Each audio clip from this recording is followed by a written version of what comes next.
So I want to talk today a little bit about some agroforestry dreams that I've been having. Well, I want to talk about where I'm at with them right now. I've been having them for a long time and they've evolved a lot.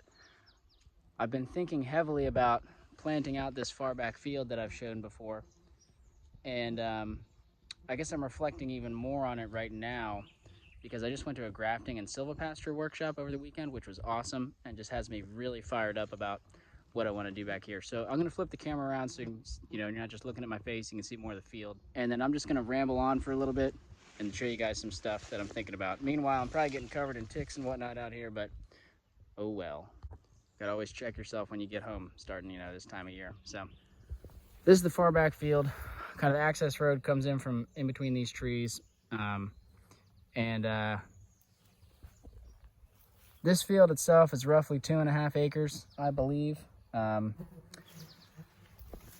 property line, you can't really see it because of the grass, but the property line on this side is over here, my neighbor's driveway, kind of going up there. We have woods over there. Well, actually, the property line doesn't really go into that tree line much either, but our farm road over there, and then we have all these woods. Whoa, camera focus. All these woods. I'm not sure exactly how far, but we go pretty far into the wood line on this whole perimeter that I was just pointing out. So 2.5 acres, plus I can cut down trees and move in this way if I need to. Plus I have another like quarter or third of an acre open field on the other side of that, other side of my truck basically. And this has been in organic tobacco and hay rotations for a long, long time. Right now this is the hay. You can see really insufficient ground cover. This was planted too late last year, and we are pretty compacted and pretty bare ground. A lot of weeds coming up too. For those who don't know me, I did not plant this. I'm not managing this field actively right now. It's we have renters on this land, so they managed it up until the end of last year. They got this hay planted. His practice is he typically does not cut the hay. He typically uses it as a green manure, tills it back into the soil before planting tobacco. And he's not going to be coming back here to do tobacco. This field is being turned over to me as of this year for me to start experimenting and doing some stuff. And like I said, my dreams are agroforestry related. So my main goal out here is improvement of native trees, or showcasing native trees. Let me describe what I mean by that a little bit. So I'm envisioning this planted out in rows. I'm not sure how I want to orient the rows, but rows of native trees. And I'm mostly thinking, I want it to be a diverse mix, but the main, kind of cornerstone species I want to use is black walnut, hickory, and persimmon. Those are some of the trees that I'm most excited to forage from. And I want a place where I can bring in not all, but many of the improved varieties or, selected cultivars of those crops. So, thin-shelled black walnuts that crack out really easy, large thin-shelled hickory nuts that crack out really easy, large American persimmons, with not a whole lot of seed. And I do want to do some other, like I said, I want there to be a lot of diversity. Like I do want to plant some pawpaws out here in the shade. I'd like to have some other native species that I maybe don't eat as much. Like, okay, if there's some wild cherries and some oaks and various things in here, like I think that'll be okay. And I actually want that. But I predominantly want to be able to graft on these improved cultivars of those three: hickory, walnut, persimmon. And the black walnut is really a passion project for me. That's the tree that got me the most into foraging and agroforestry to begin with. It's one of the trees I'm most passionate about. And they do well generally in this area, but we don't have any on this land. And so I'm not sure, that tells you something, right? They either were all removed or for some reason they never got established here. So I don't want to plant this whole thing in black walnut, partly because I don't want monocrops and monocultures, but partly because I'm not sure how they'll do here. But I do have, let me walk over to a spot where I can show you. There's persimmon volunteering in this field already. There's persimmon in these wood lines, and there's oak. There is oak, but there's hickory all over the place in this wood line as well. The hickory's not encroaching on the field as much yet, but there's a lot of hickories on the edge of the wood line and in the woods. So I know that hickories and persimmon do well here on their own. And in all of this, I don't want to bring in expensive grafted trees from somewhere else. I want to use local seed stock to grow seed, either volunteers that pop up if they're in the right spot, or growing my own seedlings from seed that I collect here locally, getting them up to above deer browse, and then grafting the cultivars that I want on top of that. So that's the main goal. Okay. And I'll walk over here to where there's some persimmons that I can point out. Right now I'm kind of walking the field and scouting for just who's waking up, who is coming into this field. I've only been here, I've been on this land for roughly a year at this point. And when I haven't spent a year out in this field, because when I first got here, it took me some time to get acquainted with all the land. And so I only came down here a limited amount of times last year. So I'm trying to just get the lay of the land, look around. So for example, right here, we have a persimmon. Okay, just popping up right on the edge of the wood line. This one's almost big enough. I might be able to graft it, but it's not really above deer browse yet, so I'd want to let that get bigger. And the things I'm thinking about right now is like, okay, so I should come out here and I should cut down this sycamore, right? Because I want to give as much light to this guy as possible. I might even consider, in the long run, I might have to take out this red maple. It might be okay for now while the tree is young, this persimmon, but if I want to keep this persimmon, there's things I'm going to have to take out to keep it. There's actually, it's kind of tough to tell right now, but there is an older established persimmon right there and another one right next to it right here. Potentially the mother tree, although I don't know if those are male or female. It's too high up for me to see flowers. Now is when they're blooming, so I could tell if I could see them. Or I could wait for fruit potentially in the fall. But anyway, a big motivation for wanting to do this is just, I'm really excited about eating tree crops, native tree crops, persimmons, black walnuts, hickories, all the other things. And I really, I love the wild. Here's another persimmon right here. Another persimmon right here. That's a persimmon, that's a persimmon, that's a persimmon, that's a persimmon. So they're taking over here. They're they're boom, boom, boom, boom, boom. They want to be here. They're doing well. But anyway, I like harvesting the wild food. But I would rather, I think if I could have, if I had the choice, I would rather have the cultivars, right? They're easier to harvest. You get more food. And I'm also really passionate about changing our food system. And it's like, in order to do that, like we need, like if we're going to be relying on these as food crops more locally, we need some more efficiency, right? So we need the nuts that are easier to crack. We need the larger persimmons, this sort of thing. We want to avoid a monocrop and a monoculture where it's like there's just these handful of varieties that we plant all over the East Coast and then we're susceptible to diseases. We want we want a lot of diversity in our food system, but we do want to work towards more improved cultivars. And so anyway, like if I want to experience those cultivars, I've got to plant them myself. I don't know anyone around here who has them. I know some other folks within a 1 to 2 hour radius who are doing the same sort of work, and they might be a few years ahead of me, but nobody has an established orchard of these yet that is really producing a lot of fruit. So if I want that, I got to do it. I'm also just excited about, I want an excuse to plant more trees. It's just, I really love planting trees and watching them grow. And so it's just so many of my interests combined. Another really important interest combined in here is the nursery work, and I want to be involved in seed saving and breeding work, And so really, in a lot of ways, this is all, I'm all talking about planting cultivars, but what I really want to do is move those cultivars forward, plant a lot of improved genetics here, let them all cross-pollinate.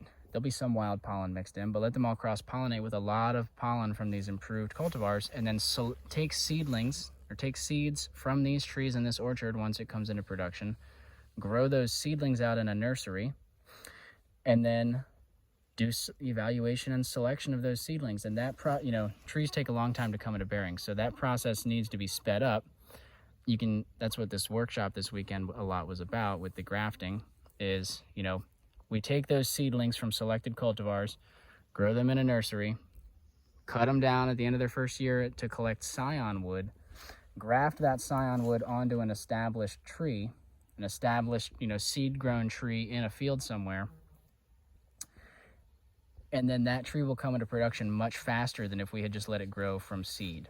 And so you can, instead of having a black walnut seedling, for example, that might take more than 10 years to produce a nut, I can take that seed, grow it 1 year in a nursery, graft it onto something that's already, 5 or 10 years old. And then, you know, it might only take 4 or 5 years to get to production. Overall, you're technically not saving any time. You still need, how do I explain this? We have a lot of these wild trees already. You know, I can walk around this property and find persimmon and hickory that are already 5 to 10 years old. So I don't have to wait for a seedling tree to get that old.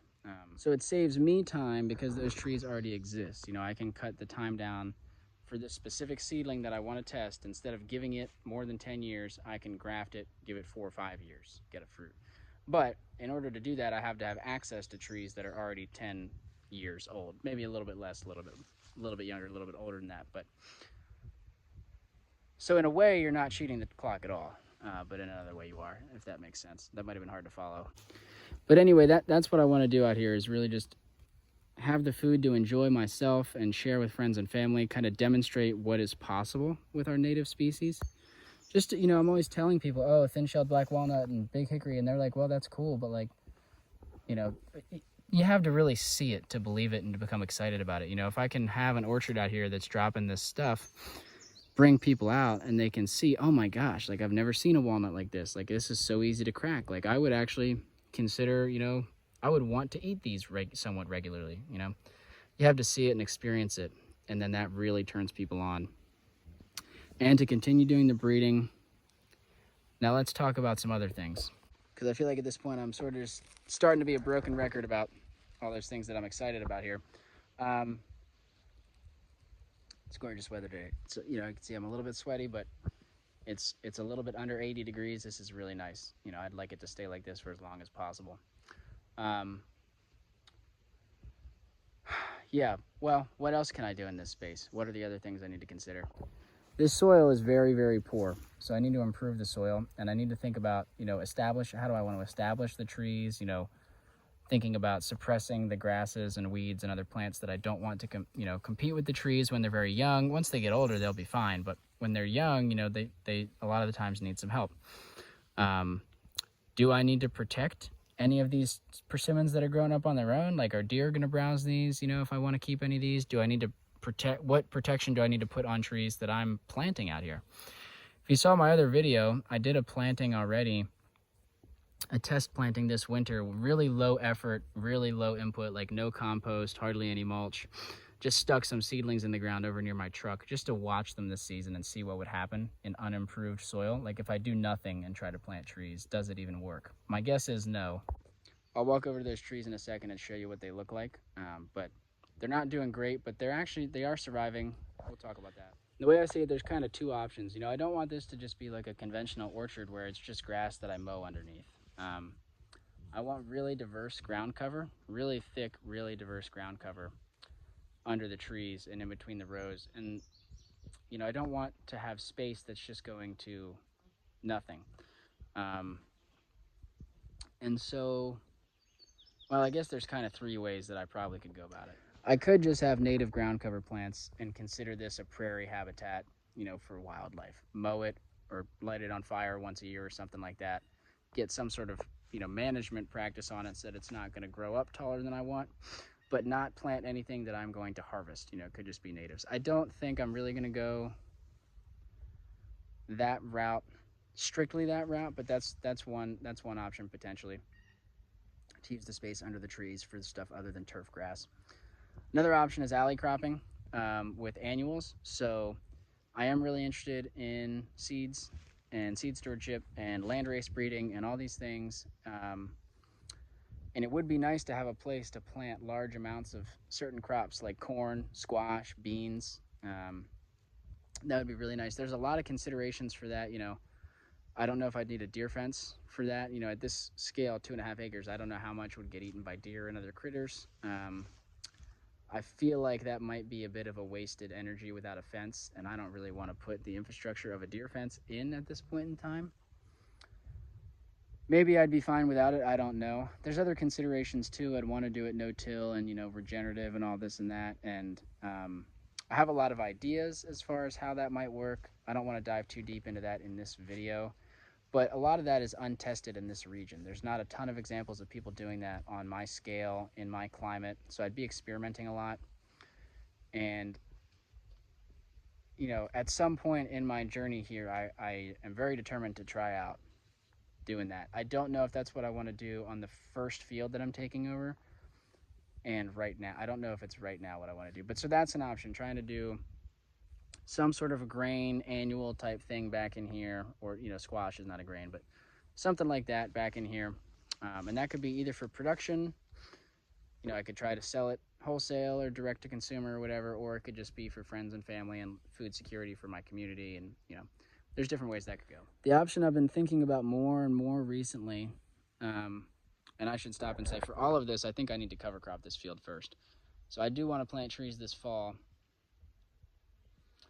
And, you know, it'd be really nice if I could start improving the soil now. I think if I was going to do a warm season cover crop, I still have time to get something started right now. It's mid to late May, but I wish I would have been able to get it started sooner when it was wetter earlier in the spring.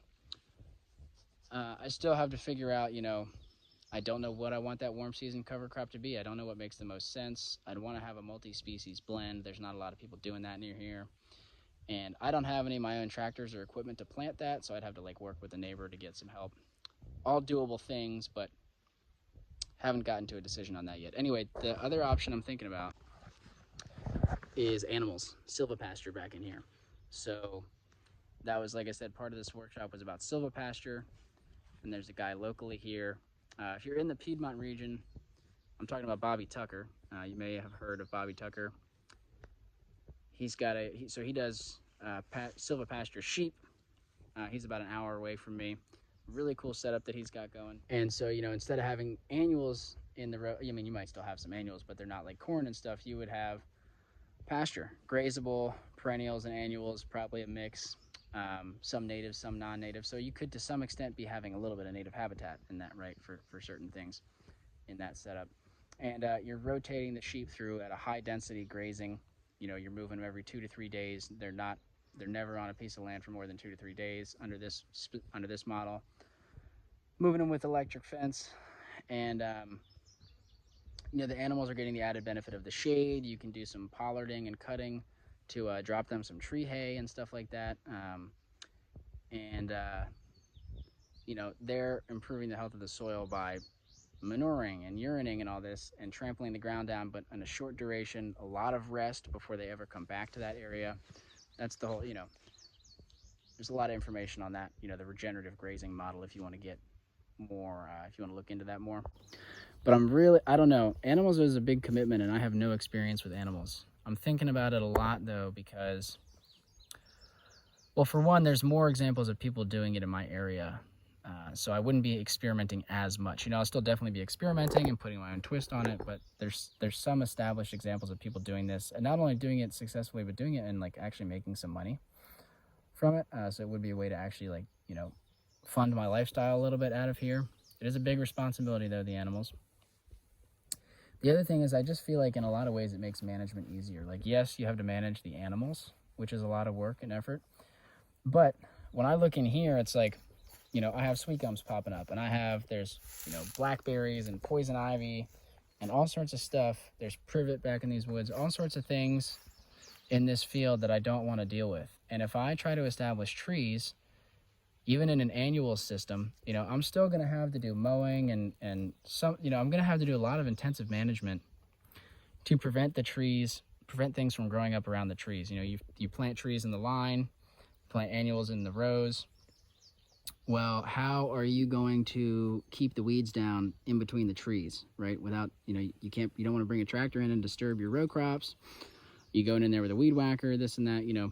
It feels complicated to me, and somewhat stressful to try to manage the field with just mechanical means. Whereas animals, you know, sheep specifically, they don't love eating the trees. You know, a lot of the times they'll leave your trees alone. Or you can protect trees with a tree tube. You know, it's harder with a wild tree like this that didn't have a tree tube to begin with, so it branched out more. But you can establish single stem trees with tree protection, put the animals in right up next to them, and they'll get right, you know, they'll graze right around the base of that tree and keep the weed pressure down and be fertilizing. They can deal with a lot of these, you know, undesirables like the blackberries and the poison ivy and things. And so it just seems like I don't know, it just seems like a really nice way to manage an agroforestry system. Just feels like animals want to be involved here. But, like I said, I have very little experience with animals, so I don't know if that's the way I'll go. I'm out here today. I'm gonna try to end this video before it gets too long, just showing you some of the trees that I planted in the winter, a little update on them. Like I said, I wanted to come out here, kind of get the lay of the land. Who's growing? Where are they growing? Are there any trees that I could, it's a little bit late right now, but actually it's really, I don't have any scion wood, but it's really an ideal time to graft persimmon and hickory for me right now. It's a little bit early for walnut, but I don't have any walnut out here. But so part of me is like, do I have any graftable trees? Do I want to start, because I want to start practicing my grafting. Do I want to try to graft a few just to see if I can get any to take, any along this wood line here. So that's been fun. I really wish these flyboys would stop coming over. There must be a base nearby or something. Look like military helicopters, I don't know. Here's an example right here is a hickory. So you can see this. So, this hickory needs to be freed up. This sweet gum ought to be taken down. This little elm, that maple, free up this hickory. That's a size that could be grafted. It probably needs a year of full light before I'd want to graft it, just to get it, get it growing a little bit faster. But that's the stuff I'm looking for here. We're over at my truck. You can see another hickory, a little one right here, poking out. So that is what we're here for. So check out the video on how I planted these if you're interested. But the goal is to spend less than 8 hours ideally, but no more than 16, 2 full working days throughout the whole course of the season to get trees established here, just to see what'll work. So I came in and spent, I don't know, maybe 3 hours or so, maybe 4, like half a day, like an afternoon, planting these trees. Maybe it was a little bit less than that. I didn't exactly time it. We're not being strict here. All I did was use a pickaxe to break up a hole, put the tree in. I tried to find some logs, stick some logs around the trees, black walnut here. And then there's a lot of fall leaves on the ground, so I raked leaves onto all these. So no compost, not a lot of mulch, just some fall leaves. And then I left, and I haven't been back since. That was mid to late winter. Now I came back today, and a lot of the leaves had either blown away or decomposed. We had like less than a centimeter of mulch on all these trees, some just bare soil. So I did bring in buckets of mulch. I put like half a bucket on each tree, just because I don't feel like hauling buckets all day. I did put a few handfuls of leaf compost around the base as well. So very small amount of leaf compost, and then I gave each one a little bit of water. Just took a 5-gallon bucket around and watered. These are a mix of black walnut and swamp chestnut oak. You see? And and that's it. I'm probably not going to do anything else for a long time. If we get a really extreme drought, I might consider watering again at some point. I only really watered today because I was here, and without having any mulch, they've dried out a little bit. Hopefully this is enough mulch to keep them going. A few of the trees have actually already died. Let's see, did we skip over one of the dead ones? Well, here's a dead one right here. So I had to count 2 or 3 of them have died. I think I planted like 15. So, is what it is. But yeah, my only other plan for maintenance is, like I said, I might water them if we get real extreme droughts, just with a bucket. I don't really plan on adding any more mulch. I do plan on coming down here to mow, weed whack, just keep the weeds short around the base of these trees. So I might have to come and weed whack a few times this season. Be nice when I'm doing that if I could, do some chop and drop green material. I was thinking about today doing a little bit of that with some clippers, trying to prune some stuff just here on the edge and drag it around. But there's not a lot of heavy biomass here that would be, it's a lot of stuff, twiggy stuff, The leaf to twig ratio is not exactly what I'm looking for easy chop and drop activities. But I might do a little bit of that, maybe trim some sweet gums or something. And you see we got a lot of oak establishing on this line. So I guess maybe I'll end on that. We're gonna start with this field, planting out what I talked about, figuring out what we're gonna do, sheep, ground covers, annuals, whatever. start thinning some stuff along the edges to promote some trees that we want. And then eventually start moving into these woods. And that might involve pigs or fire or any number of things. But start doing some thinning, some invasive removal, and trying to get these woods into more productive, native fruit and nuts, and either animals in the ground story or, medicinals and berries and whatnot on the, the mid-story, low story. My phone is probably dying. I'm afraid to look. I'm hungry for lunch, and so I'm going to cut it off there. This video is also probably really long, so hopefully this was interesting to you, and look forward to updating, seeing how it goes. Right now it's all talk. We got to actually do it. Hopefully this does continue to become reality. Done a lot so far, but there's a lot more to come, and we'll see how it goes. I think it's good to have the planning and the dreaming. It's very important, but next comes the actual doing. And this is not the only thing going on in my life, so targeting planting trees this fall, that may or may not happen. We'll see. I'm excited to update however it goes.